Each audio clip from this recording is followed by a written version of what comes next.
Hey everyone, welcome back. Today we're talking about how to enjoy reading more.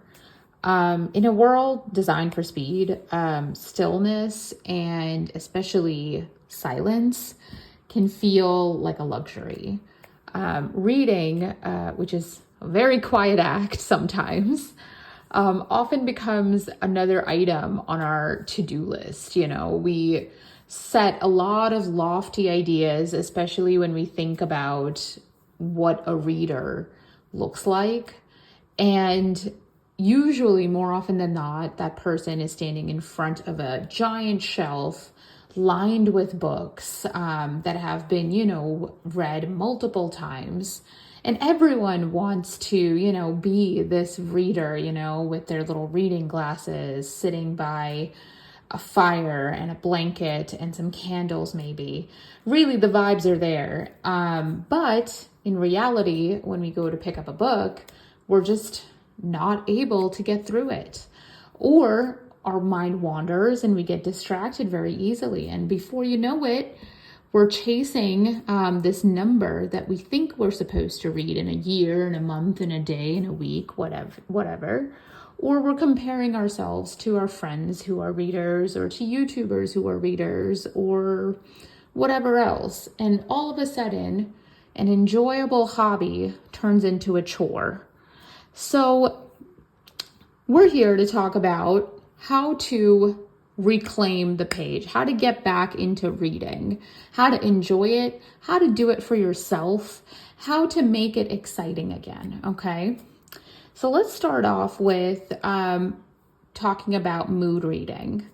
And what I mean by that is that you don't always have to be in the mood or even want to read that super dense literary classic book, okay? And all of us have one of those unattainable classics. For me, it's The Count of Monte Cristo, which I'm carting around with me everywhere I go, and it's probably going to take me the whole year and maybe even into 2026 to finish. But by God, I'm determined. I'm going to do it. I'm going to do it. All right.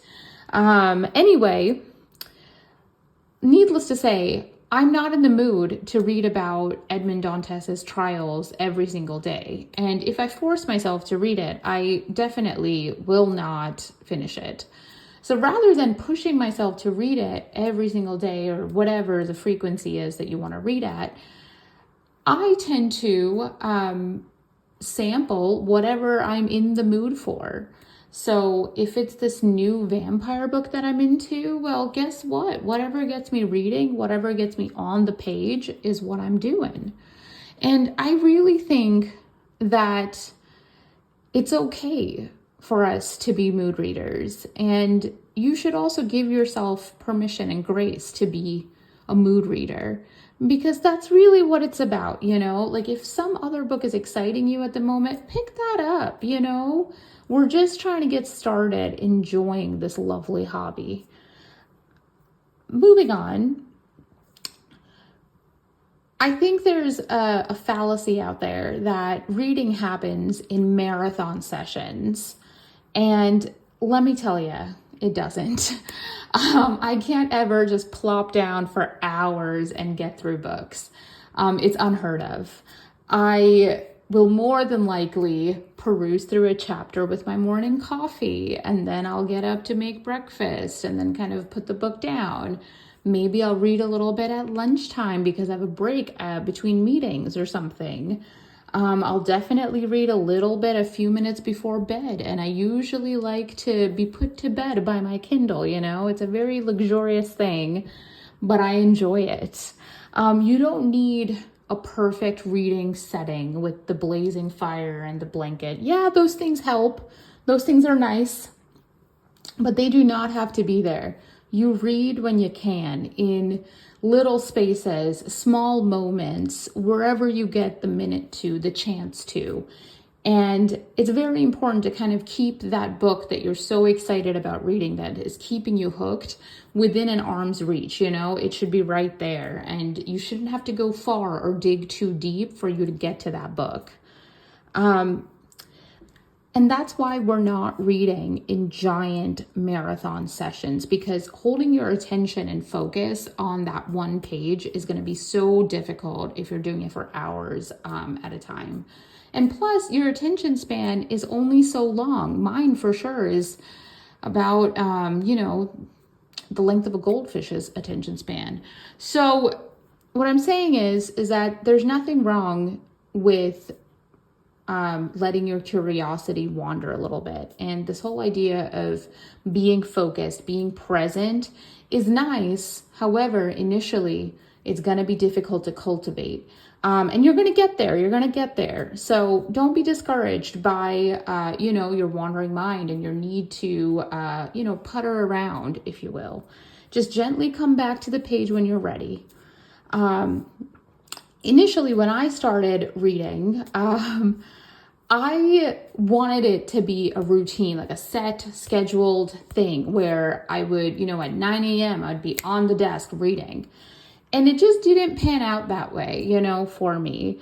It kind of turned into more of this ritual, this little pleasure that I get to indulge in. Now, granted, I would indulge in it daily and sometimes multiple times a day.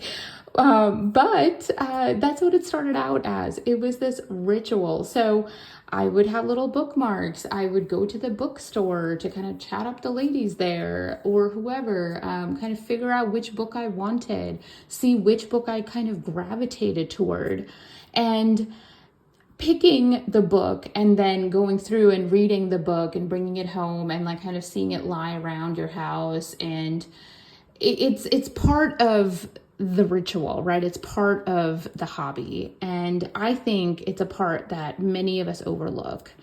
And I think it's a rather enjoyable part of it. Like, we tend to think that reading is this activity that occurs in complete silence in this lonely bubble where it's just you and no one else. And that's just not the case. Reading is a very vivacious and, lively hobby. And if you just step out of your little comfort zone and maybe, go to an independent bookstore, each town has one, go find yours, you'll make tons of friends. You'll learn about other genres. You'll learn about other books that you haven't heard about that may be really great for you, that may expand your taste and your horizons.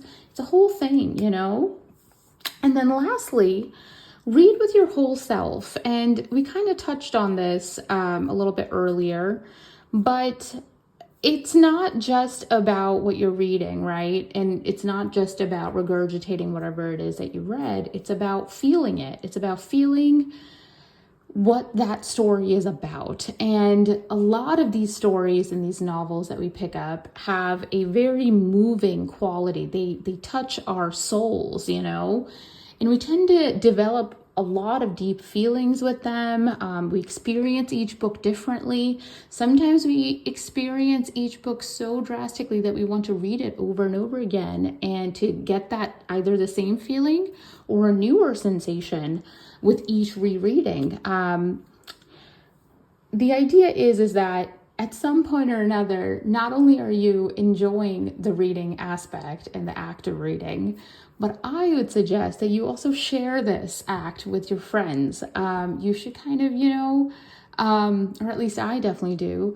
If I'm excited about a book, everyone around me knows about it. I cannot keep my mouth shut, largely because they're seeing me hold the book or talk about it with my Kindle, or like whatever conversation that I'm having, I'll somehow find a way to bring it back to the book that I'm reading. Most of the time is irrelevant, but there are a lot of times that I'm definitely forcing it. But the idea is that I can't contain my enthusiasm for reading. And that's kind of where you want to be. It should never feel like a chore, because this is a hobby. Remember that. It's a joyful experience, right? And I feel as though there's a lot of stigma and how-tos around reading. And ultimately, reading is whatever you make it. And I really hope that at the end of the year, the end of the month, you're not really worried about how much you read, but what you felt when you read it, or what you experienced. Who all did you recommend this book, and who all in turn got that same experience? Did you guys bond over a shared experience with the book? You see what I mean? Reading is so much more than just numbers and sitting in solitude and just, silently flipping the pages. You have to kind of, really get into it, and slowly does it. That's everything happens with one step at a time. Okay. And we never got started with reading because we had to. We did it because books make the world quieter. They make the world richer and a little bit more bearable at times. So that being said, please subscribe if you made it this far. Like and subscribe. I would really appreciate it. And thank you so much for watching. Good night.